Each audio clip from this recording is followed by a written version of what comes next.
அது ஒரு புகைவண்டி நிலையம். அங்கே ஒருத்தர் காலார நடந்து வந்துக்கிட்டு இருந்தார். அவர் தன்னுடைய வீட்டில் உட்காந்து ரொம்ப நேரம் எழுதுவார். எழுதுகிற நேரம் போக மற்ற நேரங்களில் தம்முடைய சொந்த வயல்களில் வேலை பார்ப்பார். அது முடிஞ்சதை என்ன பண்ணுவார்னா, பக்கத்தில் இருக்கிற புகைவண்டி நிலையத்துக்கு போவார். அங்கே கொஞ்சம் நேரம் அப்படியே காலார நடந்து வருவார். இது அவருடைய அன்றாட வழக்கம். அன்னைக்கு அது மாதிரி தான் அவர் நடந்து வந்துக்கிட்டு இருக்கிறார். அந்த சமயத்தில் அங்கே நடைமேடையில் ஒரு அம்மையார் நின்றுக்கிட்டு இருக்கிறாங்க. இவரை கண்டதும் கையை தட்டி கூப்பிட்டாங்க. இங்கே கொஞ்சம் வர முடியுமா அப்படின்னாங்க. இவர் போனார். என்னங்கன்னு விசாரித்தார். அந்த அம்மையார் விவரம் சொன்னார். ஐயா, நானும் என்னுடைய வீட்டுக்காரரும் இங்கே வந்தோம். அதுவும் நிற்கிதே, அந்த ரயிலில் ஏறி ஊருக்கு போகணும். என்னுடைய வீட்டுக்காரர் அதுவும் அந்த உணவு விடுதிக்கு போயிருக்கார், இன்னும் வரல. அவர் வர்றதுக்குள்ளே ரயில் புறப்பட்டுரும் போல இருக்கு.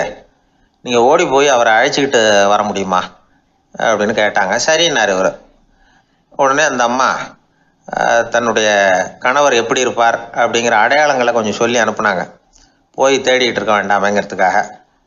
பார்க்குறதுக்கு இப்படி இருப்பார், இந்த மாதிரி ஆடை அணிஞ்சிருப்பார் அப்படின்னு விவரமாக சொன்னாங்க. அதை இவர் கவனமாக கேட்டுக்கிட்டார். நீங்கள் போய் அழைச்சிட்டு வாங்க, வந்த உடனே உங்களுக்கு உண்டான கூலியையும் கையோடு கொடுத்து விட்றேன் அப்படின்னாங்க அந்த அம்மா. இவர் போனார். அந்த அம்மா சொன்ன அடையாளங்களை வச்சு அவர் வீட்டுக்காரரை கையோடு கூட்டிகிட்டு வந்துட்டார். கொண்டுட்டு வந்து அந்த அம்மா கிட்ட ஒப்படைச்சார். உடனே அவரும் ஏற்கனவே சொன்ன பிரகாரம் அவருக்கான கூலி பணத்தையும் கொடுத்தாங்க. அவரும் எதுவும் மறுப்பு சொல்லாமல் அதை வாங்கிக்கிட்டார். வாங்கிக்கிட்டு திரும்பினார். அந்த சமயத்தில் எதிரில் வந்த ஒருத்தர் அவர் அடையாளம் கண்டுபிடிச்சிக்கிட்டார். அவங்க ரெண்டு பேரும் பேசிக்கிறது இவங்க காதில் விழுந்தது. அப்போ தான் இவங்களுக்கு அது புரிஞ்சுது. இவங்கக்கிட்ட கூலி வாங்கினவர் யாருன்னா, அவர் தான் பேரறிஞர் லியோ டால்ஸ்டாய் அப்படிங்கிறது புரிஞ்சுது அவங்க ரெண்டு பேரும் பேசிக்கிறத வச்சு. ரஷ்ய நாட்டின் மிகப்பெரிய ஞானி லியோ டால்ஸ்டாய், சோவியத் நாட்டின் ஈடு இணையற்ற இலக்கிய மேதை. இது தெரிஞ்ச உடனே அந்த அம்மா அவர்கிட்ட ஓடினாங்க. ஐயா, உங்களுக்காக நான் கூலி கொடுத்தேன், நான் பெரிய தவறு பண்ணிவிட்டேன் அப்படின்னு சொல்லி வருத்தப்பட்டாங்க. பரவாயில்ல, ஆனால் நீங்கள் எனக்கு கொடுத்த கூலி பணத்தை நான் திருப்பி கொடுக்க மாட்டேன். ஏன் தெரியுமா, அது நான் உழைச்சி பெற்ற தொகை அப்படின்னார். யாருக்குமே அதிக மகிழ்ச்சியை தரக்கூடிய பணம் எதுன்னு கேட்டால் அது அவங்க உழைப்புக்கு ஊதியமாக கிடைக்கிற பணம் தான். நம்ம ஆட்கள் சில பேருக்கு உழைக்காமல் கிடைக்கிற தீய வழியில் வருகிற பணம் கூட மகிழ்ச்சியை கொடுக்கும். ஒரு பெரிய தொழிற்சாலை, அதோட முதலாளி கடுமையான ஒரு கட்டுப்பாடு விதிச்சிருந்தார். அது என்ன கட்டுப்பாடுன்னா, இந்த தொழிற்சாலைக்கு உள்ள யாரும் சிகரெட்டு பிடிக்கக்கூடாது அப்படிங்கிறது தான். ஒரு நாள் இந்த முதலாளி தன்னுடைய தொழிற்சாலையை சுற்றி பார்த்துக்கிட்டு வரார். அப்போது ஒரு இளைஞன் உள்ள சிகரெட்டு பிடிச்சிக்கிட்டு இருந்தான். அதை பார்த்து விடுறார். அவ்வளவுதான், அவருக்கு கோபம் வந்துட்டுது. உடனே உதவியாளரை கூப்பிட்டார். அதோ பாரு, அந்த சிகரெட்டு பிடிச்சிக்கிட்டு இருக்கிறானே, அவன் கணக்கை முடித்து வெளியில் அனுப்பி வச்சிரு அப்படின்னு உத்தரவு போட்டார். அது பிரகாரம் உடனே அவனை அழைச்சிட்டு போய் கணக்கு பார்த்து சம்பள பாக்கி அப்புறம் உதவித்தொகை எல்லாத்தையும் மொத்தமாக கையில் கொடுத்து வெளியில் அனுப்பி வச்சுட்டாங்க. அவன் பணத்தோடு வெளியில் வந்தான். ஏதோ யோசனை பண்ணபடியே நின்றுக்கிட்டு இருந்தான். அவன், என்னப்பா யோசிக்கிற அப்படின்னாரு எதிரில் வந்தவர். இவன் சொன்னான், ஒன்றும் இல்லை, என்னோட நண்பன் ஒருத்தனை பார்க்கறதுக்காக உள்ளே போனேன். பேர் என்னன்னு கேட்டுவிட்டு ஒரு 50,000 ரூபா பணத்தையும் கொடுத்து வெளியில் அனுப்பி வச்சுட்டாங்க. அதுதான் ஏன்னு புரியல, யோசனை பண்ணிகிட்டு இருக்கிறேன் அப்படின்னு நானா இவன். அதனால் நாம் உழைச்சி சம்பாதிக்கிற பணம் தான் உயர்வு, சும்மா வர்ற பணம்லாம் மகிழ்ச்சியை தராது அப்படிங்கிறத புரிஞ்சுக்கணும். அப்பேற்பட்ட ஞானி ரஷ்ய மேதை அவர் பாருங்க, அந்த பணத்தை வாங்கின பணத்தை திருப்பி கொடுக்க மாட்டேன்னு விட்டார். ஏன்னா அது உழைத்து பெற்ற தொகை, அதை நான் கொடுக்க மாட்டேன்னார். அதனால் நமக்கு செல்வம் சேர்க்கறது பெருசு இல்லை, அந்த சேருகிற செல்வம் நமக்கு மகிழ்ச்சியை கொடுக்கணும். அதுக்கு என்ன வழின்னா, நாம் உழைத்து சம்பாதிக்கணும் அப்படிங்கிறத அதிலிருந்து புரிஞ்சிக்க வேண்டியது ரொம்ப அவசியம். அதனால் உழைப்போம் உயர்வோம், இதுதான் வெற்றியின் ரகசியம்.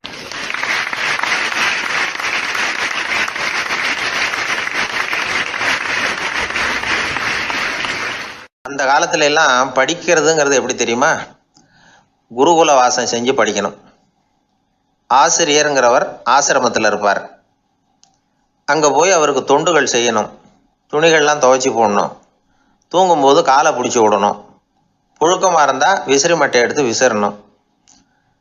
அப்படியே அப்பப்போ அவர் சொல்லிக் கொடுக்குற பாடத்தையும் கற்றுக்கணும். அவர் சொல்லிக் கொடுக்குற பாடங்களை ஓலைச்சுவடிகளில் எழுதிக்கணும்.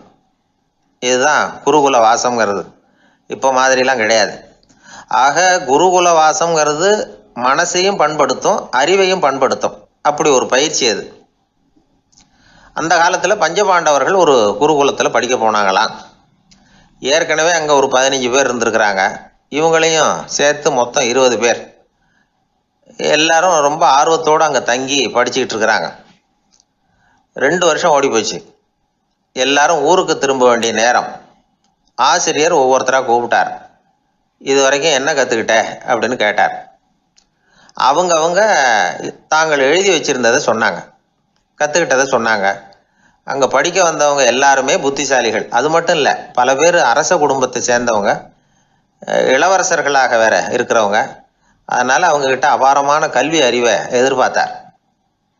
ஒருத்தன் வந்தான், தான் எழுதி வச்சிருந்த சரித்திர பாடம் பூராவையும் படித்து காட்டினான். இன்னொருத்தன் வந்தான், தான் எழுதி வச்சிருந்த பூகோள பாடம் பூராவையும் படித்து காட்டினான். இப்படி ஒவ்வொருத்தராக வந்து அவங்க படித்தது என்னங்கிறத படித்து காட்டிவிட்டு போனாங்க. கடைசியாக தர்மர் வந்தார். பேசாமல் நிற்கிறார். தன் கையில் இருந்த ஓலைச்சுவடி கேட்டால் அவர் பிரிக்கவே இல்லை. ஆசிரியர் இவர்கிட்ட தான் அதிகமாக எதிர்பார்த்தார். ஆனால் இவரும் பேசாமல் நின்றுட்டு இருக்கிறார். நீ என்ன கற்றுக்கிட்ட சொல்லு, ஓலைச்சுவடியை பிரித்து படினார் அந்த முனிவர். தர்மர் அசையவே இல்லை. மெதுவாக சொன்னார், ஐயா, நான் கற்றுக்கிட்டது ஒன்றே ஒன்று தான். அதுதான் வாழ்க்கையில் எனக்கு ரொம்ப முக்கியமான பாடமாக அமையும் அப்படின்னார். என்னது, என்கிட்ட 2 வருஷ காலமாக படித்து விட்டு கடைசியில் கற்றுக்கிட்டது ஒன்றே ஒன்று தானா அப்படின்னார் முனிவர். அவருக்கு ஒன்றும் புரியல. மற்ற மாணவர்களை விட இவர் பண்புகளில் உயர்ந்தவர், அறிவில் சிறந்தவர், வயசில் முதிர்ந்தவர். இவரே இப்படி சொன்னால் மற்றவங்க நிலைமை என்னத்துக்கு ஆறுது? அவங்க ரொம்பவும் கெட்டு போயிடுவாங்களே அப்படின்னு அவர் யோசனை பண்ணார். தர்மா, நல்லா யோசனை பண்ணி பதில் சொல்லு. 2 வருஷமாக நீ வந்து கற்றுக்கிட்டது என்ன அப்படின்னு தானே நான் கேட்குறேன். அதை கொஞ்சம் யோசனை பண்ணி சொல்லுன்னார் முனிவர் கொஞ்சம் கோபமாக. தர்மர் முகத்தில் எந்த மாறுதலுமே இல்லை. இல்லையா, 2 வருஷமாக நான் கற்றுக்கிட்ட முக்கியமான பாடம் ஒன்றே ஒன்று தான்னார். இப்போ அந்த முனிவருக்கு கோபம் அதிகமாக வந்துடுச்சு. ஏன்பா, உனக்கு வெக்கமா இல்லையா? உன்னை விட வயசில் குறைஞ்சவங்க எவ்வளவு பாடம் கற்றுக்கிட்டு இருக்கிறாங்க, எவ்வளவு விரிவாக அவங்க படித்து காட்டினாங்க. நீயும் கூட நிறைய குறித்து வச்சிருக்கிற போல இருக்கு, அதை ஏன் பிரித்து படிக்கக்கூடாது அப்படின்னார். ஐயா, நான் சொல்கிறது உங்களுக்கு ஏமாற்றமாக இருந்தால் என்னை மன்னிக்கணும். நான் ரொம்ப முக்கியமாக கற்றுக்கிட்டு இருக்கிறது ஒன்றே ஒன்று தான், மற்ற எதையும் சொல்கிறதுக்கு விரும்பலைன்னார். மாணவர்கள்லாம் சிரிச்சுட்டாங்க. முனிவருக்கு கோபம் அளவுக்கு மீறி வந்துட்டு ஓங்கி அரைஞ்சு விட்டார் தர்மரை அவர் கன்னத்தில். தர்மர் கண்ணை செவந்து போட்டுது, கண்கள் கலங்கி போச்சு. ஆனாலும் அவர் அமைதியை இழக்கலை, தலை குனிஞ்சு நிற்கிறார். இவருடைய புடிவாதம் முனிவருக்கு இன்னும் ஆத்திரத்தை உண்டாக்கி விட்டது. இன்னொரு கண்ணத்திலே அரைஞ்சார். எல்லாரும் பயந்து போய் அமைதியாக நின்றுட்டு இருக்கிறாங்க. முனிவர் கத்துறார், அப்படி நீ கற்றுக்கிட்ட அந்த முக்கியமான பாடம் தான் என்ன, அதையாவது சொல்லு அப்படின்னார். ஐயா, அதை மட்டும் ஒரு ஓலைச்சுவடியில் தனியாக குறித்து வச்சிருக்கிறேன், இந்தாங்க, இதை நீங்களே படித்து பாருங்கன்னார். தர்மர் ஓலைச்சுவடியை நீட்டினார். முனிவர் அதை வாங்கி பிரித்தார், சத்தம் போட்டு படித்தார். என்ன எழுதியிருக்காருன்னா, எப்படிப்பட்ட சோதனை ஏற்பட்டாலும் நிதானம் இழந்து கோபத்துக்கு ஆளாகக்கூடாது அப்படின்னு. இதுதான் அந்த ஓலைச்சுவடியில் அவர் எழுதி வச்சிருந்தது. அந்த ஒரு கணத்திலேயே முனிவரும் எல்லா மாணவர்களும் தர்மரை புரிஞ்சுக்கிட்டாங்களாம். அவர் கற்றுக்கிட்டது ஏட்டு சுரக்காய் இல்லை, வாழ்க்கையில் பயன்படக்கூடிய முக்கியமான அனுபவ பாடம். முனிவர் கண்களில் கண்ணீர். தர்மரை அன்போடு கட்டி தழுவிக்கிட்டார். அப்புறம் சொன்னார், தர்மா, என்னை மன்னிச்சிரு, நீ மாணவன் இல்லை, ஆசிரியன். நான் இது வரைக்கும் தெரிஞ்சிக்காத அனுபவ பாடத்தை நீ இப்போ எனக்கு கற்றுக் கொடுத்துட்ட அப்படின்னு சொன்னாராம். அதனால் நிதானம் தவறக்கூடாதுங்கிறது ரொம்ப முக்கியமான ஒரு செய்தி. ஒரு ஆசிரியர் மாணவனை ஒரு கன்னத்தில் ஓங்கி அரைஞ்சுட்டார். இவன் நிதானம் தவறல, அமைதியாக நின்றுக்கிட்டு இருந்தான். அவர் ஒரு தடவை அரைஞ்சதும் எப்படி உன்னால் நிதானம் தவறாமல் இருக்க முடிஞ்சுது அப்படின்னு கேட்டாங்க நண்பர்கள். அவன் சொன்னான், நான் நிதானம் தவறி இருந்தா எங்கள் வாத்தியார் இன்னொரு கன்னத்துலேயும் அரைஞ்சிருப்பார், அது அதை விட பலமாக இருக்கும், அதனால தான் நான் அப்படி இருந்தேன் அப்படின்னு நானா. ஆக நாம் தெரிந்து கொள்ள வேண்டியது, வாழ்க்கையில் நிதானம் தவறாமல் இருக்க வேண்டும். அதுதான் வெற்றியின் ரகசியம்.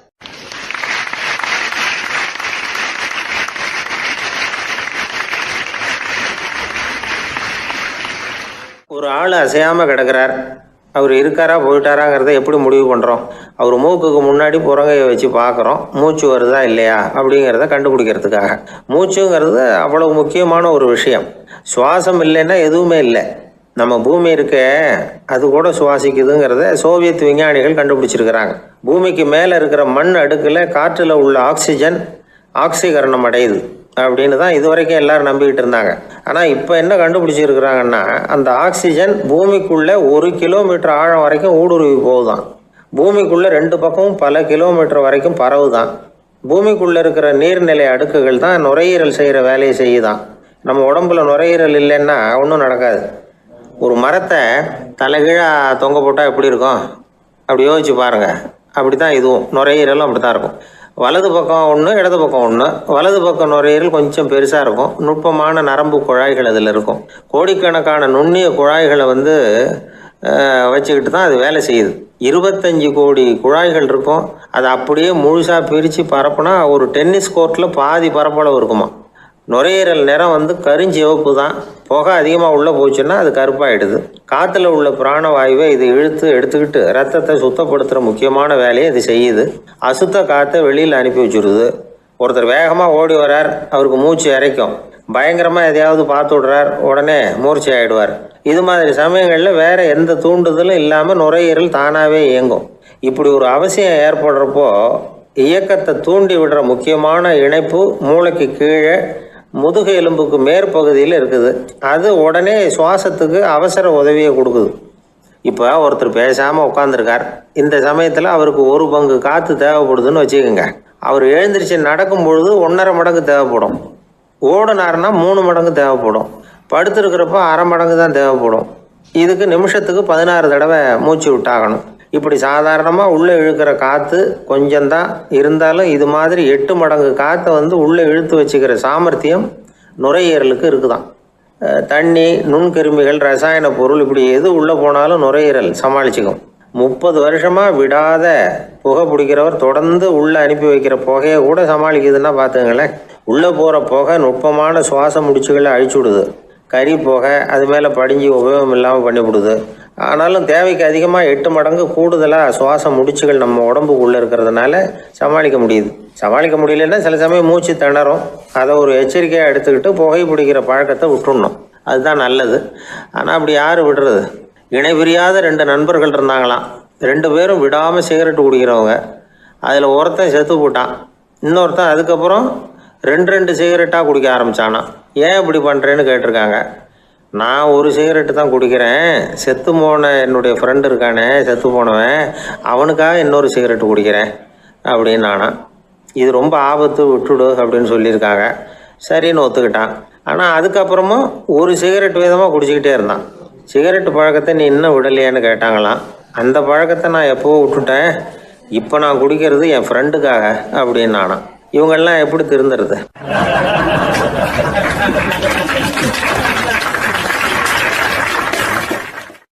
அந்த ஆளை கண்டா ஏன் இப்படி முகத்தை திருப்பிக்கிட்டு வர்றீங்க அப்படின்னு கேட்டார் ஒருத்தர் நண்பர்கிட்ட. எலெக்ஷனில் அவன் எதிர்த்து நின்னவன் சார், என்ன அவங்ககிட்ட நமக்கு என்ன பேச்சுவார்த்தை அப்படின்னாரான் ரொம்ப கோபமாக இவர். சரி, அந்த ஆள் யாருன்னு கேட்டேன். என் கூட பிறந்த தம்பி தான் சார் அப்படின்னார் அந்த கோபம் குறையாமல். அதாவது நம்ம ஊர் நிலவரம் இப்படி. அதாவது அண்ணனும் தம்பியும் எதிர்த்து நிற்பாங்க தேர்தலில். ஒருத்தர் கண்டா பேசிக்கிறது இல்லை. ஆனால் இங்கிலாந்தில் எப்படி தெரியுமா?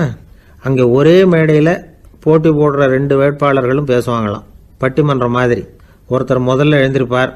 நான் இந்த தேர்தலில் வெற்றி பெற்றால் என்னென்ன செய்வேன் அப்படின்னு சொல்லிவிட்டு உட்காருவார். அதுக்கப்புறம் அடுத்தவர் எழுந்திருப்பார்.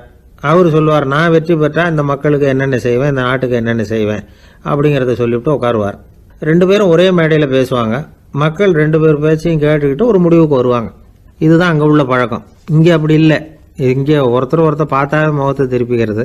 ஒரு தடவை இது மாதிரி ஒரு கூட்டம் நடந்துக்கிட்டு இருக்கு அங்கே வெளிநாட்டில் தான். நேரத்துக்கு சரியாக ஒரு வேட்பாளர் சேரலை. இது இங்கிலாந்தில் நடந்த நிகழ்ச்சி. அப்புறம் என்னாச்சுன்னா, ஒருத்தர் வந்துட்டார், இன்னொருத்தர் சேரலை. அப்புறம் உடனே அந்த ஒருத்தர் வந்தவர் பேச ஆரம்பிச்சிட்டார். அதாவது அந்த இன்னொருத்தர் சார்பாகவே பேசிட்டாராம். அதாவது அவர் வரல, நான் அவர் சார்பாக நான் பேசிடுறேன். அதாவது அவர் ஜெயிச்சுட்டா அவர் என்னென்ன செய்வார் இந்த நாட்டுக்கு அப்படின்னு சொல்லி அவர் பக்கத்தில் உள்ள நியாயத்தை எடுத்து இவரே சொல்லிட்டாராம். இப்படிலாம் அங்கே நடந்துதான். இது எப்பேற்பட்ட தேர்தல் பண்பாடு பாருங்கள். அதனால் இன்னொரு விஷயம், இப்போ இங்கிலாந்துலாம் ஓட்டு கேட்குறப்ப வெற்றியா தோல்வியாங்கிறத ஓரளவுக்கு யூகிச்சுடலாமா. இப்போ ஒரு வேட்பாளர் ஒரு வீட்டுக்கு முன்னாடி போய் நின்று எனக்கு ஓட்டு போடுங்கன்னு கேட்குறாருன்னு வச்சுங்களேன், அதுக்கு என்ன பார்த்து செய்கிறோம், போயிட்டு வாங்க அப்படின்னு சில வீடுகளில் வாசலில் நின்னே சொல்லி அனுப்பிச்சிருவாங்களாம். வேறு சில வீடுகளில் எப்படின்னா வேட்பாளரை வீட்டுக்குள்ளே கூப்பிட்டு காபி சாப்பிட சொல்லி உபசரித்து அதுக்கப்புறம் அனுப்பி வைக்கிறது வழக்கமாக. இதில் எந்த வீட்டு ஓட்டு நிச்சயம் தெரியுமா? வாசலில் நின்னே வழி அனுப்பி வச்சுட்றாங்க பாருங்கள், அவங்க ஓட்டு நிச்சயம். உள்ளே கூப்பிட்டு காப்பி கொடுத்து அனுப்புகிறாங்க பாருங்கள், அவங்க ஓட்டு நிச்சயம் இல்லையா. சரி, அப்புறம் ஏன் அந்த உபசரிப்பு அப்படின்னு கேட்டால் அதுக்கு ஒரு காரணத்தை சொல்கிறாங்க. அதாவது அது ஒரு அனுதாபத்தை தெரிவிக்கிற முறையா. ஐயோ பாவம், நாம் இவருக்கு ஓட்டு தான் போட போகிறதில்ல, இதையாவது செய்வோம், காப்பியாவது சாப்பிட்டு போகட்டும் அப்படிங்கிற எண்ணமா. இப்படி அந்த ஒரு பழக்கம். ஆக அந்த ஊரில் நிறைய காப்பி சாப்பிட்ணும்னு ஒருத்தர் ஆசைப்பட்டால் தேர்தலில் தோற்று போகிறதுக்கு தயாராக இருக்கணும். ஒரு சமயம் ஒரு ஊரில் தேர்தல் நடந்துதான். ஒரு தொகுதியில் நின்று தோற்று போன ஒருத்தர் கையில் ஒரு துப்பாக்கியோட ஊருக்குள்ளே சுற்றிக்கிட்டு இருந்தாராம். ஒரு போலீஸ்காரர் அவரை பார்த்துட்டு சந்தேகப்பட்டிருக்கார். அதனால் அவரை தடுத்து நிறுத்தி என்ன இது துப்பாக்கியோட சுற்றுறீங்களேன்னு விசாரிச்சிருக்கார். இதுக்கு அவர் சொன்னாராம், சார் இந்த தொகுதியில் மொத்தம் 1,00,000 வாக்காளர்கள், அதில் எனக்கு 10,000 பேர் மட்டும்தான் எனக்கு ஓட்டு போட்டிருக்கிறாங்க. அப்படின்னா எனக்கு வேண்டாதவங்க இந்த தொகுதியில் 90,000 பேர் இருக்கிறாங்கன்னு அர்த்தம். இப்படி ஒரு சூழ்நிலையில் நான் என்னுடைய பாதுகாப்புக்கு ஆயுதம் இல்லாமல் நடமாடலாமா அப்படின்னு கேட்டாராம். எவ்வளவு எச்சரிக்கை பாருங்கள். நம்ம ஊரில் சில பேர் ஓட்டு கேட்குற விதமே தனி. ஒருத்தர் ரொம்ப சாமர்த்தியமாக ஓட்டு கேட்பாராம். அவர் எப்படின்னா, ஒரு வீட்டுக்கு போகிறாருன்னு வச்சுங்களேன், அந்த நேரம் அந்த வீட்டுக்காரரு என்ன செஞ்சுக்கிட்டு இருக்கிறாரோ அதே வேலையை இவரும் கொஞ்ச நேரம் செய்வாராம், அவருக்கு ஒத்தாசையா. அதுக்கப்புறம் மெதுவாக பேச்சு கொடுப்பார், ஓட்டு கேட்பார், இது மாதிரி எலெக்ஷனில் நிற்கிறேன் கவனிக்கணும்னு. அது மாதிரி ஒரு தடவை அவர் போனப்போ அங்கே அவர் என்ன பண்ணிகிட்டு இருக்காரு, வீட்டுக்கு பின்னாடி மாட்டு கொட்டையில் பால் கறந்துக்கிட்டு இருக்கார் ஒரு பசுமாட்டுக்கிட்ட. அந்த வீட்டில் இவர் ஓட்டு கேட்க போனவர் இவர் ஓடி போய் இன்னொரு சொம்பை எடுத்துக்கிட்டு அதே மாட்டுக்கு இன்னொரு பக்கம் போய் உட்காந்துக்கிட்டு இவரும் பால் கறக்க ஆரம்பிச்சிட்டார். எதிராக உட்காந்துட்டு இருக்காரு இவர் இந்த பக்கம் உட்காந்துருக்கார். கீழே கொஞ்சம் குனிஞ்சு பார்த்தா ஒருத்தர் முகத்தை ஒருத்தர் பார்க்கலாம். கொஞ்ச நேரம் ஆனதுக்கப்புறம் இவர் மெதுவாக அவர்கிட்ட பேச்சு கொடுத்தாராம். இது மாதிரி நான் எலெக்ஷனில் நிற்கிறேன், நீங்கள் ஓட்டு போடணும், அதுக்காக தான் வந்தேன்னாராம். அது முடியாதுங்களேன்னாராம் அவர். ஏன்னு கேட்டிருக்கார். நான் இந்த வீட்டுக்காரன் இல்லை, நானும் உன்ன மாதிரி ஓட்டு கேட்க வந்தவன் தான் அப்படின்னாராம் அவர்.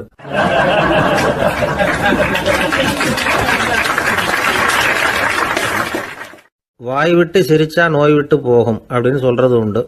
அது என்ன வெறும் அலங்காரத்துக்காக சொன்ன வார்த்தையா, இல்லை அர்த்தத்தோடு சொன்ன வார்த்தையா அப்படின்னு யோசிச்சா அதில் நிஜமாவே அர்த்தம் இருக்குதுன்னு தான் தெரியுது. ஆதாரபூர்வமாக அதுக்கு சில நிரூபணங்களும் இருக்குது. நார்மன் கசின்ஸ் அப்படின்னு ஒருத்தர் இருந்தார். அவர் ஒரு அமெரிக்க பத்திரிகை ஆசிரியர். அவருக்கு ஏதோ ஒரு விதமான அழற்சி நோய், இன்ஃப்ளமேஷன் டிசீஸ். அது டாக்டர்கள்லாம் அதுக்கு என்ன விதமான வைத்தியமும் கிடையாது அப்படின்னு சொல்லி பல இதெல்லாம் பார்த்துட்டு கடைசியாக சொல்லிவிட்டாங்க, அதுக்கு வைத்தியமே இல்லைன்ட்டாங்க. டாக்டர்கள் தான் சொல்லிவிட்டாங்களே, அதனால் இது இப்படியே இருந்துட்டு போகட்டும் அப்படின்னு விட்டுற வேண்டியது தானே. ஆனால் அவர் அப்படி நினைக்கல. உடனே அவர் என்ன பண்ணார்னா, ஆஸ்பத்திரி ரூமை காலி பண்ணார். ஹோட்டலில் போய் ஒரு ரூம் எடுத்துக்கிட்டார். அங்கே போனார். தினமும் அவருக்கு பிடிச்ச தமாஷான படங்களை எல்லாம் டிவியில் போட்டு பார்த்துக்கிட்டு இருந்தார். சிரிப்பு வரக்கூடிய புத்தகங்களை எல்லாம் படித்தார். கொஞ்ச நாள் ஆச்சு, அவருக்கு இருந்த தொந்தரவு குணமாக ஆரம்பிச்சிட்டுது. இதை கேள்விப்பட்ட உடனே பழைய டாக்டர்கள்லாம் ஓடி வந்தாங்க. ஓடி வந்து பார்க்குறாங்க, அவர் உடம்பை சோதனை பண்ணி பார்க்குறாங்க. பார்த்தா அவர் உடம்பு குணமாகறதுக்கு உதவியாக இருந்தது சிரிப்பு தான் அப்படிங்கிறத விஞ்ஞானபூர்வமாக அவங்க ஒத்துக்கிட்டாங்களாம். இருந்தாலும் சிரிப்பு எந்த முறையில் எந்த விதத்தில் உதவி பண்ணுது அப்படிங்கிறத இன்னமும் சரியாக புரிஞ்சிக்க முடியல. ஆனாலும் ஒரு சில விஷயங்கள் மட்டும் புரியுது. அது என்னன்னா, சிரிப்பு சுவாசத்தை மேம்படுத்துது, ரத்த அழுத்தத்தை குறைக்குது, உடம்பு குணமாகறதுக்கே உரிய சில ஹார்மோன்கள் அதிகமாக உருவாகி வர்றதுக்கு வழி செய்யுது. இந்த அளவுக்கு தான் சிரிப்போட செயல்பாட்டை நாம் புரிஞ்சிக்க முடியுது. இருந்தாலும் இதை பற்றி கண்டுபிடிக்க வேண்டியது இன்னமும் ஏராளமாக இருக்குது. அதையெல்லாம் விவரமாக கண்டுபிடிக்கிற வரைக்கும் நாம் காத்துக்கிட்டு இருக்க வேண்டியதில்லை. இப்போவே தாராளமாக சிரிக்கலாம். அதில் என்னத்துக்கு சிக்கணும், காசா பணமா? சிரிப்புன்னா ஹாஹான்னு சத்தம் போட்டு சிரிச்சாதான் உடம்புக்கு நல்லதுன்னு இல்லை.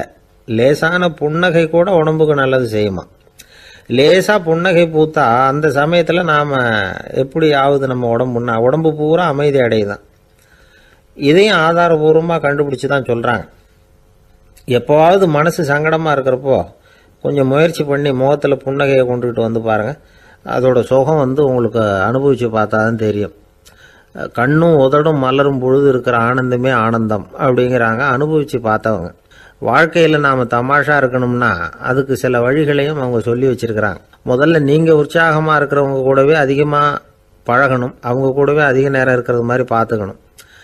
அழுது வடிகிறவங்ககிட்டயே இருக்கக்கூடாது, அவங்கள அவாய்டு பண்ணுங்க, அவங்கள விட்டு விலகி வந்துடுங்க. உங்கள் முன்னாடி இருக்கிறவர் எப்பவும் மூஞ்சியை தொங்க போட்டுக்கிட்டே இருக்கிறவராக இருந்தால் கொஞ்ச நாளில் உங்கள் முகமும் அப்படியே ஆகிடுமா, ஜாக்கிரதையாக இருக்கணுமா. ரெண்டாவது, எடுத்ததுக்கெல்லாம் சீரியஸ் ஆகிடக்கூடாது, எதையும் நிதானமாக யோசிக்கணும். அடுத்தவங்க நம்மளை மதிக்கணுங்கிறதுக்காக நாம் பகட்டாக நடந்துக்கிறதுக்கு ஆசைப்படக்கூடாது. உங்களுக்கு பிடிச்ச தமாஷான வீடியோ படங்கள், புத்தகங்கள் இதையெல்லாம் லிஸ்ட்டு போட்டுக்கிட்டு முடிஞ்ச அளவுக்கு வாங்கி சேர்த்து வீட்டுக்குள்ளேயே ஒரு லைப்ரரி உண்டாக்கிக்கலாம். ஒரு பெரிய பிஸ்னஸ்மேன், ரொம்ப வெற்றிகரமாக பிஸ்னஸ் பண்ணுறவராம். அவர் எப்படின்னா அடிக்கடி ரயிலில் பிரயாணம் பண்ணுறப்போ நியூஸ் பேப்பரை வச்சுக்கிட்டு ரொம்ப சுவாரஸ்யமாக படிச்சுக்கிட்டே போகிறான். நியூஸ் பேப்பரில் அப்படி என்ன சுவாரஸ்யமான விஷயம் அப்படின்னு எட்டி பார்த்தா அதுக்குள்ளே ஒரு காமிக் புஸ்தகத்தை வச்சுக்கிட்டு படிச்சுக்கிட்டு இருப்பாராம். என்னங்க அப்படின்னு கேட்டால், என் மனசு லேசாக இருக்கிறதுக்கு இது ரொம்ப உதவியாக இருக்குது அப்படின்பாரான். அது ஒரு பக்கம் இருக்கட்டும். சிரிப்புன்னா எல்லா விதமான தமாஷும் உடம்புக்கு நல்லதுன்னு நினச்சிடக்கூடாதான். ஜேம்ஸ் கரோல் அப்படிங்கிற அமெரிக்க உளவியல் நிபுணர் என்ன சொல்கிறார் தெரியுமா? அடுத்தவங்களை குறை சொல்கிறது, கேலி பண்ணுறது, நையாண்டி பண்ணுறது, இது மாதிரியான நகைச்சுவையெல்லாம் நல்லது செய்கிறது இல்லைங்கிறார் அவர். அடுத்தவங்களை தொந்தரவு பண்ணாத ஜோக்குகள் தான் எப்பவும் நல்லது. யாராவது ஜோக்கு சொன்னால் தாராளமாக சிரிக்கணும். ஒருத்தர் வந்தார், இன்னொருத்தரை கூட அழைச்சிக்கிட்டு என்கிட்ட காட்டினார். அவர் தன்னுடைய முகத்தை ரொம்ப சீரியஸாக வச்சுக்கிட்டு இருந்தார். என்னங்க விஷயம் அப்படின்னு விசாரித்தோம். வந்தவர் எங்களை பார்த்து சொன்னார், சார், இவர் கூட ஒரு பெரிய ப்ராப்ளம்னார். என்னன்னு, ஏதாவது ஒரு ஜோக்கு சொன்னால் உடனே சத்தம் போட்டு சிரிக்க ஆரம்பிச்சுடுறார் சார் அப்படின்னார். ஜோக்கை கேட்டுவிட்டு சிரிக்க ஆரம்பித்தா அது ப்ராப்ளம் இல்லையே அப்படின்னு சொன்னோம். சிரிக்க ஆரம்பிக்கிறது ப்ராப்ளம் இல்லை சார், ஆனால் அப்படி ஆரம்பிக்கிற சிரிப்பை அதுக்கப்புறம் நிறுத்தவே மாட்டேங்கிறார். நாள் கணக்கில் அது பாட்டுக்கு போயிட்டு இருக்கு, அதுதான் ப்ராப்ளம் அப்படின்னார் அவர்.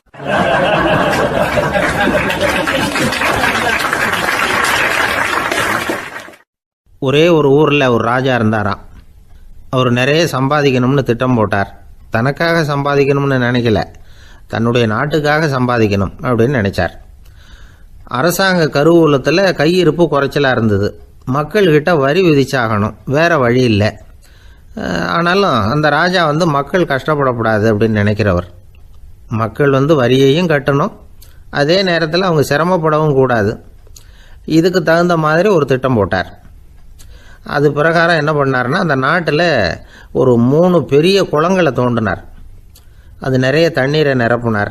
அதுக்கப்புறம் எங்கேயோ தேடி பிடிச்சி 3 விதமான மீன்களை கொண்டுகிட்டு வந்தார். அந்த 3 குளங்கள்லையும் விட்டார். அதை ஒவ்வொரு குளத்துலேயும் ஒவ்வொரு விதமான மீன்கள். அந்த மீன்களுக்கு அபூர்வமான ஒரு சக்தி உண்டு. அது எப்படின்னா, அந்த குளத்தில் குளிக்க வர்றவங்களுக்கு அந்த மீன்கள் கடிக்கும் பொழுது வலி ஏற்படுறதில்ல. அதுக்கு பதிலாக மகிழ்ச்சி நிறைந்த ஒரு இனிமையான உணர்வை அவங்க அனுபவிச்சாங்க.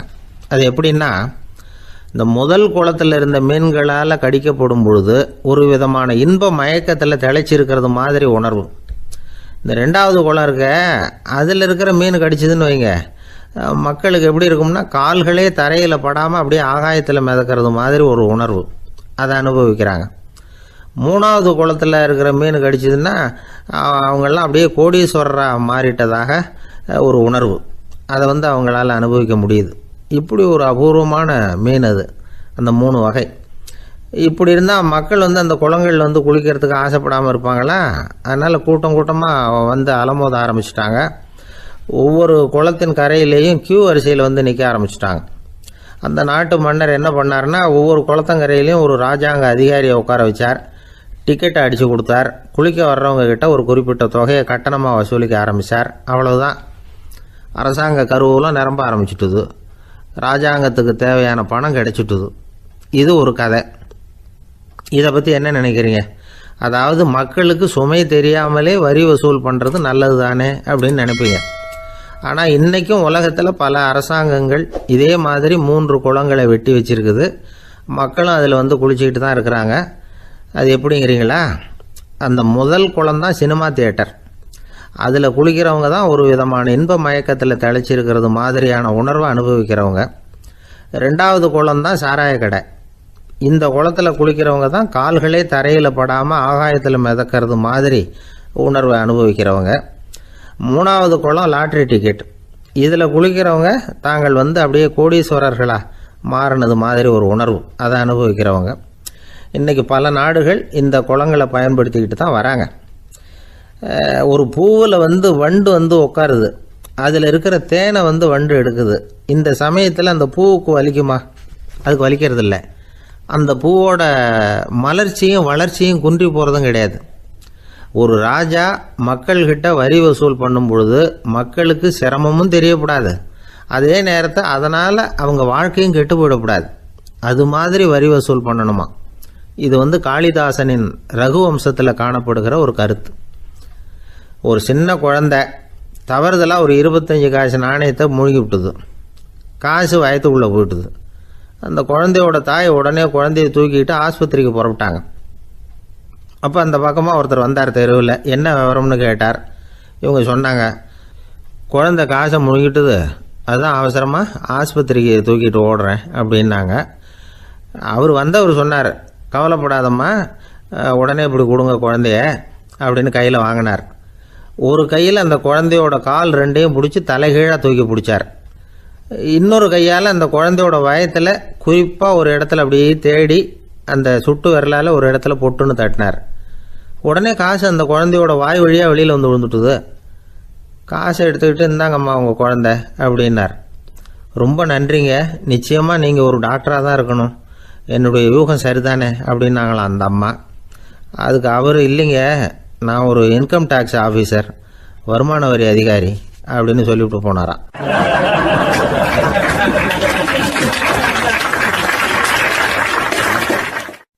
ஒரு ஊரில் ஒரு மன்னர் இருந்தார். அவர் பக்கத்து தேசத்து மேலே படையெடுக்கணும்னு நினச்சிக்கிட்டு இருந்தார். அதையும் தன்னுடைய நாட்டோட சேர்த்துக்கணுங்கிற ஆசை. எப்போ படையெடுக்கலாம்னு யோசிச்சுக்கிட்டு இருந்தார். இப்படி யோசிச்சுக்கிட்டு இருந்த சமயத்தில் ஒரு பெரியவர் அவரை தேடிட்டு வந்தார். அவர் அடிக்கடி வருவார், அவர்கிட்ட பேசிக்கிட்டு இருப்பார். இப்போவும் அப்படி தான் வந்தார். என்ன மன்னா யோசனைன்னாரு. இவர் தன்னுடைய யோசனையை சொன்னார். இந்த சமயத்தில் மன்னருக்கு தாகம் எடுத்தது, தண்ணி குடிக்கணும் போல இருந்தது. உடனே அங்கே இருந்த ஒரு அரண்மனை பணியாளரை கூப்பிட்டார். போய் கொஞ்சம் தண்ணி கொண்டு வாப்பா அப்படின்னார். அந்த பணியாளர் போனார், ஒரு கோலையில் தண்ணி கொண்டு வந்தார். ராஜா கிட்ட நீட்டினார். ராஜா அதை வாங்கி குடிக்கிறதுக்காக வாய்கிட்ட கொண்டுட்டு போனார். அந்த நேரம் பார்த்து, மன்னா கொஞ்சம் பொறுங்கன்னார் இந்த பெரியவர். ஆவலோடு குடிக்க போன மன்னர் அப்படியே நிறுத்திக்கிட்டு பெரியவரை பார்த்தார். இப்போ அந்த பெரியவர் சொன்னார், மன்னா, இப்போ உங்களை விட வலிமை உள்ள ஒரு சக்தி உங்களுக்கு தண்ணி கொடுக்க மறுத்துடுதுன்னு வைங்க, உங்களை குடிக்க விடாமல் தடுத்துடுது அப்படின்னா, இப்போ இந்த ஒரு கோவள தண்ணீரை என்ன விலை கொடுத்து வாங்குவீங்க அப்படின்னு கேட்டார். இப்போ எனக்கு இருக்கிற தாகத்துக்கு என்னுடைய அரசாங்கத்தில் பாதியையாவது கொடுத்து இந்த தண்ணியை வாங்கிறதுக்கு தயங்க மாட்டேன்னார் அவர். சரி, இப்போ அந்த தண்ணியை குடிங்கன்னார் பெரியவர். மன்னர் ஆவலோடு அந்த தண்ணியை குடித்து முடித்தார். அதுக்கப்புறம் கொஞ்ச நேரம் தன்னுடைய படையெடுப்பை பற்றி சொல்லிகிட்டு இருந்தார். கொஞ்ச நேரம் கழித்து மறுபடியும் இந்த பெரியவர் கேட்டார், மன்னா, இப்போ நீங்கள் ஒரு கோவள தண்ணீரை குடித்து முடிச்சுட்டீங்க. இப்போ அந்த தண்ணீர் உங்கள் உடம்பை விட்டு வெளியில் வரக்கூடிய பாதை அடைபட்டு போச்சு அப்படின்னு வச்சுங்க, அதை வெளியேற்றுவதற்காக நீங்கள் எவ்வளவு செலவழிப்பீங்க அப்படின்னு கேட்டார். மன்னர் யோசனை பண்ணார். அப்படி ஒரு நிலைமை ஏற்பட்டு போச்சுன்னா என்னுடைய அரசாங்கம் பூராவையும் அதுக்கு ஈடாக தர்றதுக்கு கூட தயங்க மாட்டேன்னார். இப்போ அந்த பெரியவர் சொன்னார், எந்த அரசாங்கத்தின் மதிப்பு ஒரு கோவள தண்ணீர் அளவுக்கு கூட இல்லையோ அந்த அரசாங்கத்தை அடையணுங்கிற பேராசையில் மனிதர்கள் தங்களுடைய சகோதரர்கள் கூடவே சண்டை போட்டுக்கிறாங்களே, அதில் ஏதாவது அர்த்தம் இருக்குதா அப்படின்னாராம். மன்னருக்கு இப்போ தான் அர்த்தம் புரிஞ்சுதான். மனசில் தெளிவு உண்டாச்சு. தன் மனசுக்குள்ளே உண்டான வெறியை விரட்டி அடிச்சு விட்டார். அதுக்கப்புறம் நிம்மதியாக ஆட்சி புரிஞ்சார். இப்படி ஒரு கதை. உயிருக்கு என்ன விலை கொஞ்சம் யோசனை பண்ணி பாருங்கள். ஆனால் அது இப்போ எவ்வளோ மலிவாக போயிட்டுது, அதையும் யோசனை பண்ணி பாருங்களேன். ஆசை பேராசையாக மாறுது, அப்புறம் அது வெறியாக ஆகுது, அதுக்கப்புறம் பைத்தியம் பிடிக்குது. இந்த காலத்து மனிதர்களுக்கு 2 விதமான பைத்தியம் பிடிச்சிருக்கிறதாக ஒரு பெரியவர் சொல்கிறார். ஒன்று பணம், இன்னொன்று அதிகாரம். இதெல்லாம் எவ்வளவு காலத்துக்கு நீடிக்கும்? ஒரு சர்வாதிகார நாட்டில் 3 பேர் ஜெயிலில் இருட்டு அறையில் பேசிக்கிட்டு இருக்கிறாங்க. நீ எப்படி இந்த ஜெயிலுக்கு வந்த அப்படின்னு ஒருத்தர் கேட்டாராம். இந்த நாட்டு ராஜாவை ஆதரித்து நான் பிரச்சாரம் பண்ணினேன், அதனால் கூட்டத்தில் தகராறு வந்துட்டுது, கலவரமாக போச்சு, அதுக்கு நான் தான் காரணம்னு அரெஸ்ட் பண்ணி இங்கே கொண்டாந்து போட்டாங்க அப்படின்னாராம் அவர். சரி, நீ எப்படி இங்கே வந்த அப்படின்னு இன்னொருத்தரை பார்த்து கேட்டிருக்கார். நான் இந்த நாட்டு ராஜாவை எதிர்த்து பிரச்சாரம் பண்ணேன், அதனால் கலவரம், அரெஸ்ட் பண்ணி கொண்டாந்து போட்டாங்கன்னார். சரிப்பா, நீ எப்படி அங்கே வந்த அப்படின்னு மூணாவது ஆளை பார்த்து இவங்க கேட்டாங்களாம். இதுக்கு அந்த ஆள் மெதுவாக வெளிச்சத்துக்கு வந்து நான் தான் இந்த நாட்டு ராஜா அப்படின்னாராம்.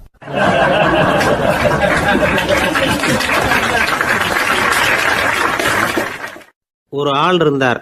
விலங்குகள் பேரில் அவருக்கு ரொம்பவும் பிரியம். அதனால் தன்னுடைய வீட்டில் ஒரு நாயை வளர்த்தார்.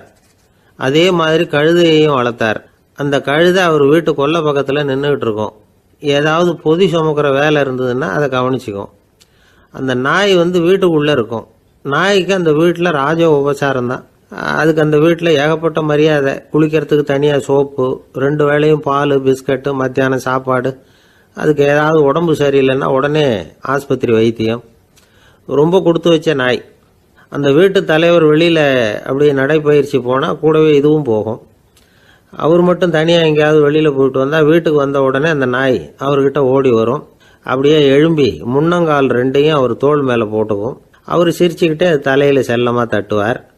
அவர் ஈசி சேரில் சாஞ்சிக்கிட்டு டிவி பார்ப்பார், பேப்பர் படிப்பார். அப்போலாம் அந்த நாய் அவருடைய காலடியில் படுத்துக்கும். அப்போ கூட அவர் தலையை செல்லமாக தடவி கொடுப்பார்.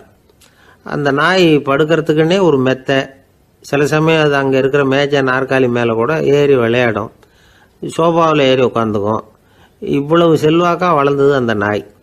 இதையெல்லாம் அந்த கழுதை பார்த்துக்கிட்டே இருக்குது கொல்லை பக்கத்தில் இருந்து.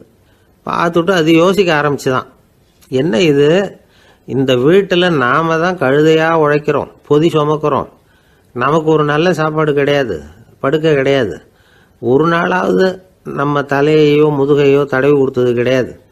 ஆனால் அந்த நாய் இந்த வீட்டுக்காக ஒரு துரும்ப கூட அசைச்சது இல்லை. அதை போய் இந்த வீட்டில் உள்ளவங்க இப்படி தலையில் வச்சு தாங்குறாங்களே அப்படின்னு யோசிச்சுதான் அந்த கழுதை. ரொம்ப நேரம் யோசிச்சுவிட்டு அதுக்கப்புறம் ஒரு முடிவுக்கு வந்திருக்குது. சரி, இனிமேல் நாமளும் அந்த நாய் மாதிரியே நடந்து பார்ப்போம், அது மாதிரியே பிஹேவ் பண்ணுவோம், அப்போவாவது நமக்கும் அந்த மரியாதை கிடைக்குதா பார்க்கலாம் அப்படின்னு ஒரு திட்டம் போட்டுது மனசுக்குள்ள. உடனே அந்த திட்டத்தை செயல்படுத்தவும் ஆரம்பிச்சது. அதாவது அந்த வீட்டில் அந்த நாய் என்னென்ன செய்யுதோ அதையெல்லாம் இதுவும் செய்ய ஆரம்பிச்சுட்டுது. அந்த வீட்டு எஜமான் எங்கேயோ வெளியில் சுற்றிவிட்டு ரொம்ப அசந்து போய் வீட்டுக்கு திரும்பி வந்துக்கிட்டு இருந்தான். உடனே இந்த கழுதை என்ன பண்ணுச்சு தெரியுமா, அவங்ககிட்ட ஓடி போச்சு. ஓடி போய் அந்த நாய் என்ன பண்ணுமோ அது மாதிரியே பண்ணிச்சு. அதாவது அந்த ஆள் தோள் மேலே தன்னுடைய முன்னங்கால் 2ஐயும் தூக்கி போட்டுவிடுது. அந்த ஆள் பயந்து போயிட்டான். அவனுக்கு ஒன்றும் புரியல, இது ஏன் இப்படி பண்ணுதுன்னு கொஞ்சம் ஒதுங்கி நின்னான். இது அவனை சுற்றி சுற்றி வருது, நாய் மாதிரி வாழை ஆட்டிக்கிட்டே சுற்றி சுற்றி வருது கழுதை. அவன் கிடுகிடுன்னு வீட்டுக்குள்ளே ஓடினான். இதுவும் பின்னாடியே ஓடிச்சு. அங்கே போய் நாய் மாதிரியே மேஜை நாற்காலி மேலே ஏறி குதித்து விளையாட ஆரம்பிச்சுட்டுது. சோபாவில் ஏறி உட்காருது. மேஜையில் இருந்த சாமான்லாம் கீழே விழுந்து உடையுது. கழுதை மேஜை மேலே ஏறி குதிச்சா என்னத்துக்கு ஆகும்? அந்த ஆள் பார்த்தான், சரி இந்த கழுதைக்கு என்னமோ ஆயிட்டுது அப்படின்னு முடிவு பண்ணான். ஒரு நல்ல கயிறாக பார்த்து கொண்டாந்தான். அது கால்லையும் கழுத்துலையும் கட்டினான். தரன்னு இழுத்துட்டு போனான். அடித்து கொல்லை பக்கத்தில் கட்டி போட்டுட்டான். அண்ணன் ஆகாரம் எதுவுமே கொடுக்கல, பட்னி போட்டுட்டான். இப்போ அந்த கழுதை யோசனை பண்ணி பார்க்குதான், என்ன இது, நம்ம எஜமானுக்கு இன்னைக்கு என்ன ஆயிட்டுது இப்படி? அந்த நாய் பழகிறது மாதிரி தானே நாமளும் பழகணும். ஆனால் இந்த மனுஷன் நாயை அடிக்கலை, ஆனால் நம்மளை அடிக்கிறான், இப்படி கொண்டாந்து கட்டி போட்டானே, என்ன காரணமாக இருக்கும் அப்படின்னு யோசனை பண்ண ஆரம்பிச்சுட்டு தான் அந்த கழுதை. எதுக்கு இந்த கதைன்னா, இது மாதிரியே நாம கூட சில சமயம் யோசிக்கிறது உண்டாம். இயல்புலேருந்து மாறி நடக்க ஆரம்பிச்சிட்டோம்னா பல சமயங்களில் இப்படி யோசிக்கிறது மாதிரி தான் ஆகிடும். அதனால தான் ஒரு மனுஷன் எப்படி நடந்துக்கணுமோ அப்படி நடந்துக்கிட்டாதான் நமக்கு மரியாதை. வெறி நாய் கடிச்சுட்டா மனுஷன் அது மாதிரியே ஆகிடுறான் பார்த்தீங்களா, அவனோட இயல்பு மாறி போடுது. ஒருத்தனை பார்த்து இன்னொருத்தன் கேட்டானா, வெறி நாய் ஒன்று உன்னை கடிச்சுட்டா நீ என்ன பண்ணுவே அப்படின்னு கேட்டிருக்கான். நான் உடனே பேப்பரும் பேனாவும் கேட்பேன் நானா இவன். ஏன் உயில் எழுதுறதுக்கான்னு கேட்டிருக்கான் அவன். இல்லை, நான் யாரையெல்லாம் கடிக்கணும்னு ஒரு லிஸ்ட்டு தயார் பண்ணணும்ல, அதுக்காக அப்படின்னு நானும்.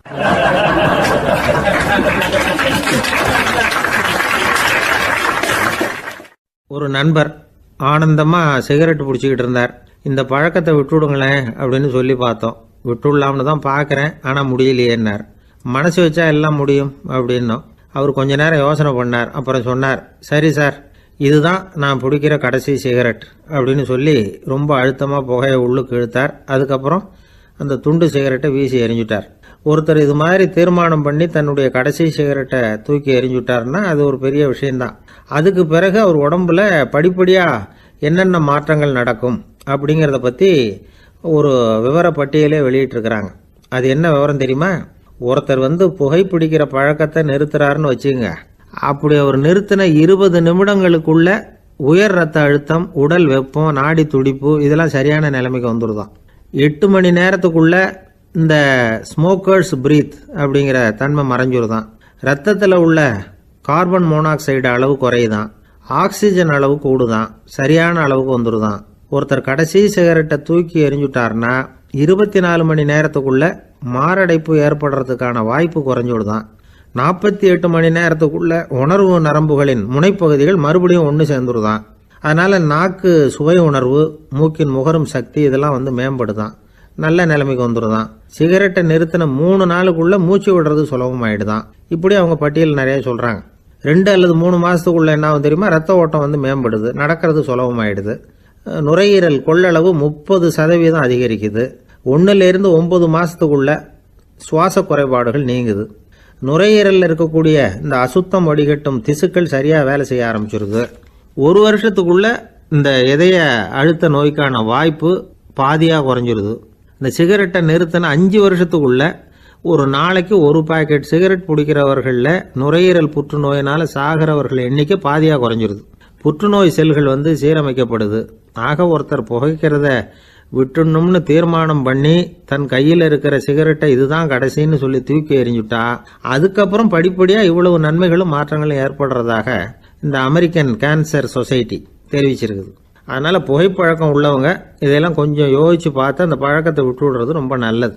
ஆனால் அதையெல்லாம் நாம் சொன்னால் யார் கேட்குறாங்க? என்னுடைய நண்பர் ஒருத்தர் புகைப்பழக்கம் உள்ளவர், அவர் என்கிட்ட சொன்னார், சார், சிகரெட் பிடிக்கிற பழக்கத்தை விட்டு விடுறது என்னை பொறுத்த வரைக்கும் ஒன்றும் பெரிய கஷ்டமான செயல் இல்லை, அது ரொம்ப சுலபம் அப்படின்னார். எப்படி சொல்கிறீங்கன்னு கேட்டேன். நான் ஏற்கனவே 20 தடவை அந்த பழக்கத்தை விட்டுருக்கேன் சார் அப்படின்னார் ரொம்ப பெருமையாக.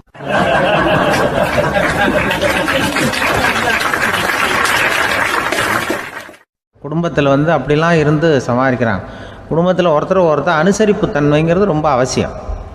கணவன் மனைவின்னா அனுசரித்து போகணும்னு சொல்லுவாங்க. அதாவது ஒரு கணவன் அதுக்காக தான் அந்த காலத்துலலாம் ஒரு வீட்டுக்கு மாப்பிள்ளை தேடுறதுங்கிறது ஒரு பெரிய குடும்பத்தை நிர்வகிக்கிற அளவுக்கு ஒரு கணவனாக வரக்கூடிய எப்படி இருக்கணும் அப்படின்னா, அந்த காலத்தில் புலி வேட்டைக்கு போகணும். ஒரு பொண்ணுக்கு மாப்பிள்ளை தேடுறதுன்னா நம்ம தமிழ் பழக்கம் என்னென்னா, காட்டுக்கு போய் ஒரு புலியை வேட்டையாடிட்டு வரணும். அந்த புலி பல்லு அல்லது நகத்தை கொண்டுட்டு வரணும் அந்த இளைஞன். அதை வீட்டில் கொடுப்பான். அதை தான் கட்டி அதை இதாக கட்டுவாங்க, மாலையாக போடுவாங்க, தாலியாக கட்டுவாங்க. அதாவது வீரம் இருக்கா பையனுக்குன்னு பார்ப்பாங்க. ஒரு பொண்ணு வேணும்னா நீ முதல்ல வீட்டுக்கு பொண்ணு கேட்க போகக்கூடாது, காட்டுக்கு போகணும், போய் புளியை கொண்டு வா, அதுக்கப்புறம் தான் உனக்கு பொண்ணு அப்படின்னு சொல்லுவாங்க. இப்போவெல்லாம் ஏன் போகிறது இல்லைன்னா, இப்போலாம் ஒருத்தனை காட்டுக்கு போய் புலிப்பல் கொண்டு வான்னா புலி தான் மாப்பிள்ளையாக வரும். அதனால தான் இப்போ போகிறதில்ல யாரும் காட்டுக்கு. அப்போ பெண்களும் ரொம்ப வீரமாக இருந்தாங்க. பெண்கள் மூலம் அந்த காலத்தில் எப்படின்னா, முறத்தாலேயே புலியை துரத்துவாங்களாம். நம்ம பழைய பாட்டிலெல்லாம் பார்த்துருப்பீங்க, முறத்தால் புலியை விரட்டினாங்கன்னு வரும் பழைய பாட்டு. அந்த அளவுக்கு பெண்களுக்கு வீரம். இப்போ கல்யாணம் ஆகி இந்த காலத்தில் ஒரு கணவனை விரட்டிட்டு வந்தாங்களாம் முறத்தை எடுத்துக்கிட்டு. ஒரு மனைவி அவன் பயந்துட்டு வெளில ஓடி வரான், பின்னாடி முறத்தை எடுத்துகிட்டு அந்த அம்மா ஓடி வருது.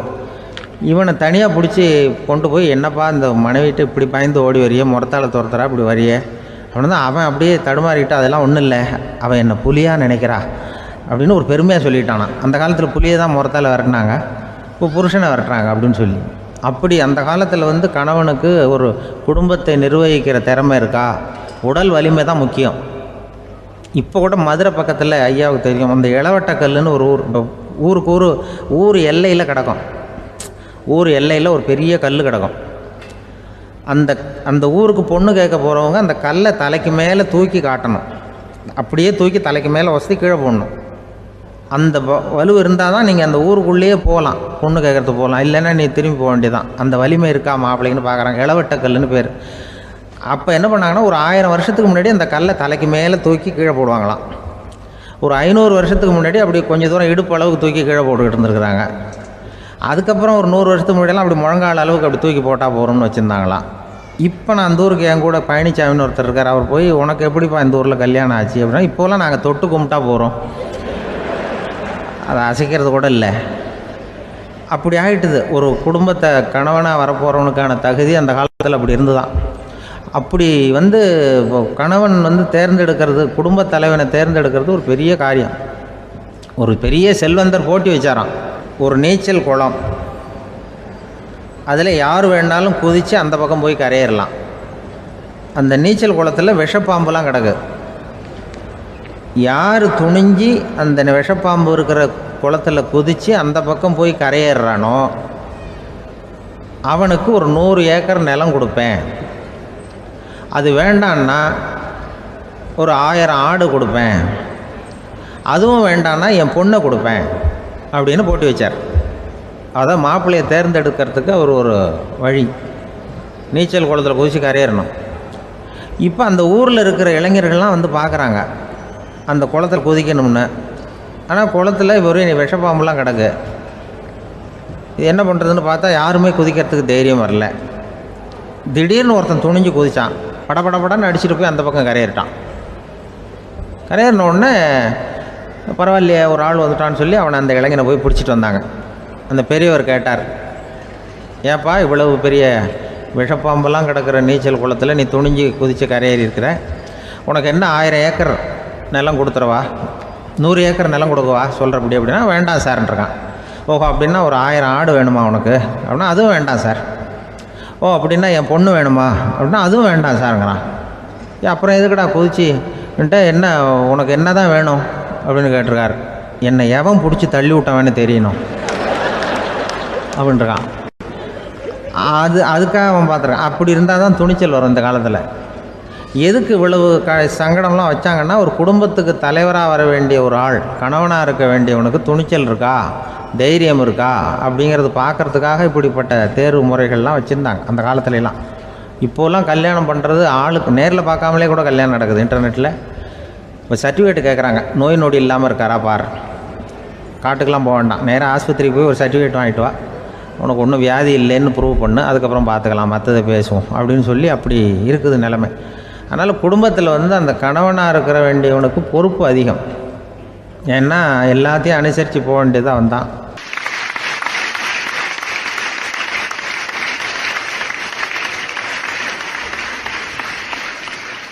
ஒரு குழந்தை பிறந்து தான் ஒரு வீட்டில், அந்த குழந்தைக்கு என்ன பேர் வைக்கிறதுங்கிறது ஒரு தகராறு. இந்த குழந்தைக்கு என்ன பேர் வைக்கிறதுங்கிறதுல தகராறு வந்துடுது. யார், கணவனுக்கும் மனைவிக்கும். அவன் என்ன சொல்கிறான், எங்கள் அப்பா பேரை தான் வைக்கணுங்கிறான் அவன். இந்த அம்மா என்ன சொல்லுது, இல்லை எங்கள் அப்பா பேரை தான் வைக்கணும் அப்படிங்குது. இது காலையிலேருந்து சண்டை, தகராறு.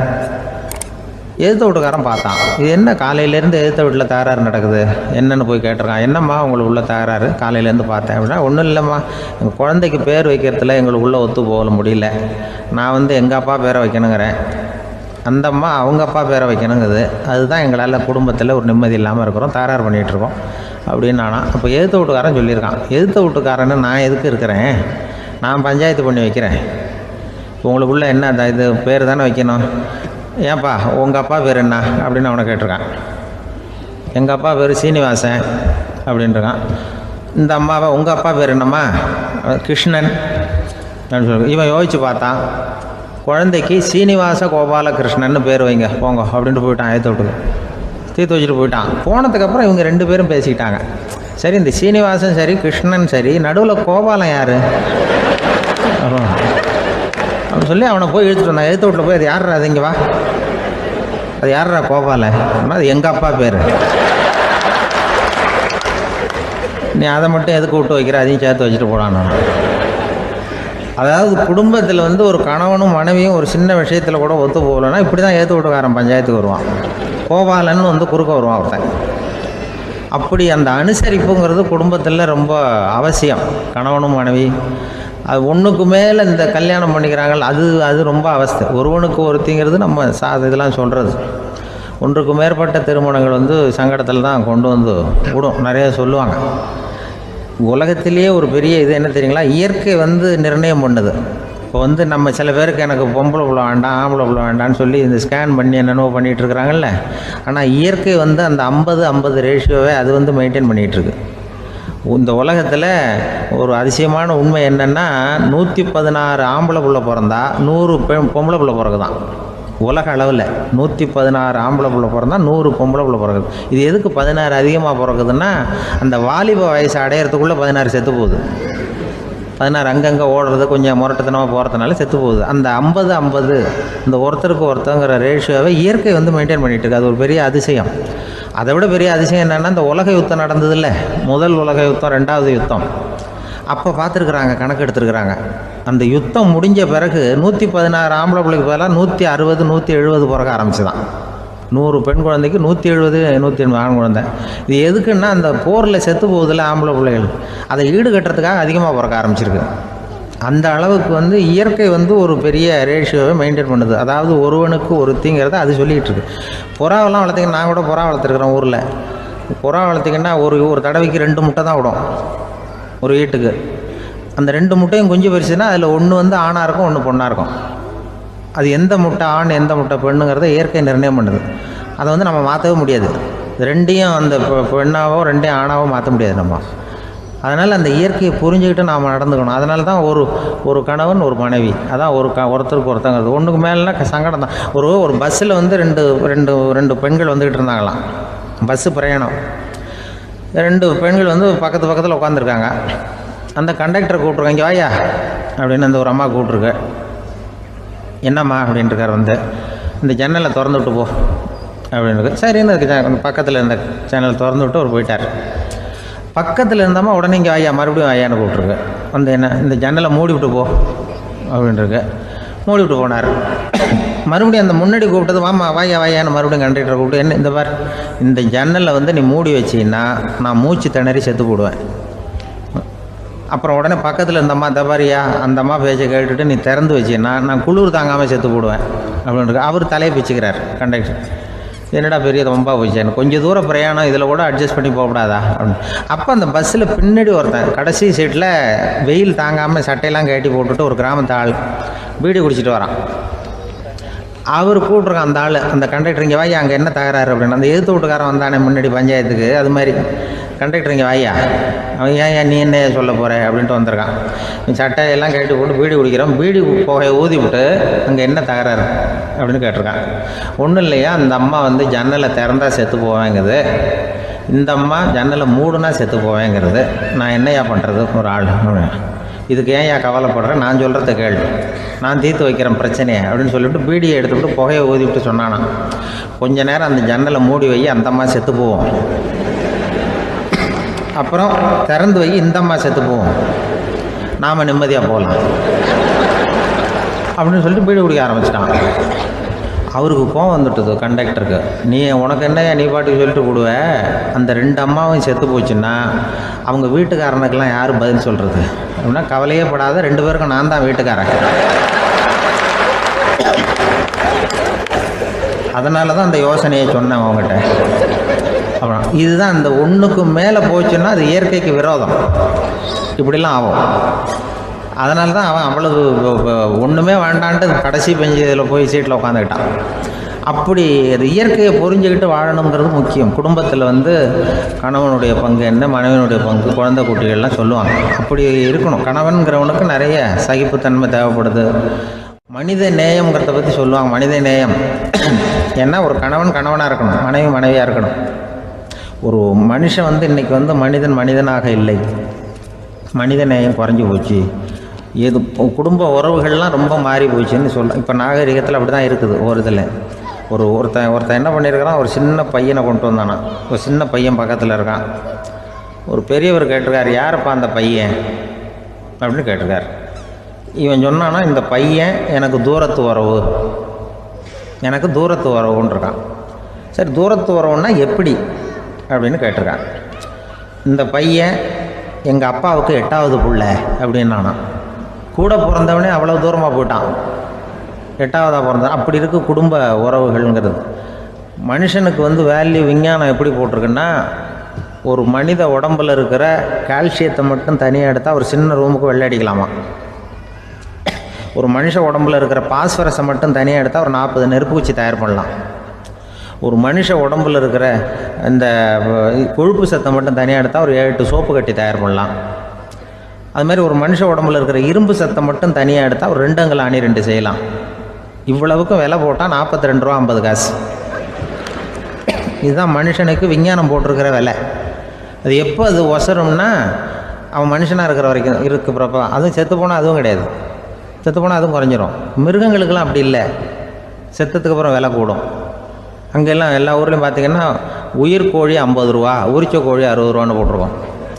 செத்ததுக்கு அப்புறம் 10 ரூபா அதிகம். மனுஷனை வந்து நீ உயிர் மனுஷன் 42 ரூபா 50 காசு, செத்ததுக்கு அப்புறம் 52 ரூபான்னா நீயே வச்சுக்கிடாது, எனக்கு இது கண்டுபிடும். அவன் வந்து எப்போ அவனுக்கு வேல்யூ கூடும்னா மனிதனாக வாழும்பொழுது தான் வேல்யூ கூடும். குடும்பத்தில் வந்து அந்த அந்த பாசத்தோடு வாழணும்னு கடவுள்கிட்ட கேட்டு சொன்னாங்களே, அதுதான். இந்த சமூகங்கிறதும் ஒரு பெரிய குடும்பம்தான். அதனால தான் இந்த நாட்டுக்குள்ள பெருமையே எல்லாரும் ஒற்றுமையாக இருந்தால் எதையும் சாதிக்கலாம்ங்கிறது தான் இந்த நாட்டுக்குள்ள பெருமை. அப்படி நிரூபித்தோம். அதனால் சமூகங்கிறதும் ஒரு குடும்பம் மாதிரி இருக்கிறது தான் பெருசு. இப்போ சில இதெல்லாம் இப்போ ஜாதி மத வேறுபாடெல்லாம் வந்து நம்முடைய முன்னேற்றத்தை வந்து தடுக்கும். விலங்குகள் வந்து நம்மளோட மேலானது. அதான் ஒரு ஊரில் ஒரு சிவன் கோயில் இருந்து தான். சிவன் கோயிலில் அந்த புறாவெல்லாம் வளர்ந்துக்கிட்டு இருந்திருக்கு. அந்த மாடத்தில், சிவன் கோயில் மாடத்தில் புறாவெல்லாம் குடியிருந்திருக்கு. உடனே அதுக்கு கும்பாபிஷேகம் பண்ணுறதுக்காக ஊரில் திட்டம் போட்டாங்க. சிவன் கோயிலுக்கு வெள்ளடிக்க ஆரம்பித்தாங்க. வர்ணம் பூச ஆரம்பித்ததும் அதுக்கு சாரம் கட்டுவாங்கள்ல, இந்த குச்சியெல்லாம் வச்சு சாரம் கட்டுவாங்க. உடனே இந்த புறாவெல்லாம் என்ன பண்ணிச்சான், இனிமேல் நம்ம இங்கே வெள்ளை அடிக்கிறாங்க, கும்பாபிஷேகம் வருது, நம்ம இங்கே குடியிருக்க முடியாது, எதிர்த்தாப்புல எங்கே போகலான்னு பார்த்துருக்கு. இந்த உயரம் கோபுரத்தில் இருந்த புறாவெல்லாம் எதிர்த்தாப்புல ஒரு மாதா கோயில் இருந்திருக்கு, சர்ச்சு. அங்கே சில மாடங்களில் புறாவெல்லாம் இருக்குது, சில மாடம் இருக்குது. உடனே நம்மளாம் அங்கே போடும் கொஞ்சம் காலத்துக்குன்னு எல்லாம் புறப்பட்டு இந்த மாதா கோயிலுக்கு போயிடுது. அங்கே போனால் அங்கே இருக்கிற புறாவோடு சேர்ந்து இதுவும் குடியிருந்துகிட்ருக்கு. கொஞ்ச நாள் என்னாச்சு, அங்கே கிறிஸ்மஸ் வந்துட்டுது. கிறிஸ்மஸ் வந்ததும் சரி இங்கேயும் வெள்ளடிக்க ஆரம்பிக்கிறாங்க. நம்ம மறுபடியும் எங்கடா போகிறதுன்னு பார்த்தா அங்கே இருக்கிற புறாவோட சேர்ந்து இதுவும் சேர்ந்து நேராக ஒரு பள்ளிவாசல் இருந்தது. எதுக்கு அங்கே இருக்கிற மாடத்தில் போய் அங்கே குடியேறிட்டுது எல்லாம். அங்கே போனால் அங்கே ரமலான் மாதம் வந்து ரம்ஜானுக்காக அதையும் புதுப்பிக்க ஆரம்பித்தாங்க. இது என்ன பண்ணுறதுன்னு சொல்லி இந்த 3 செட்டு புறாவும் சேர்ந்து என்ன பண்ணிச்சு, எங்கே போகலான்னு பார்த்தா மறுபடியும் அதுக்குள்ளே இந்த சிவன் கோயிலில் கும்பாபிஷேகம் முடிஞ்சு போச்சான். முடிஞ்சிருக்கு, அங்கே போடுவோம் எல்லாருன்னு சொல்லி எல்லா புறாவும் அந்த சிவன் கோயிலுக்கு வந்துட்டுது. அங்கே போய் மாடத்தில் அதை குடியிருந்துட்டுது.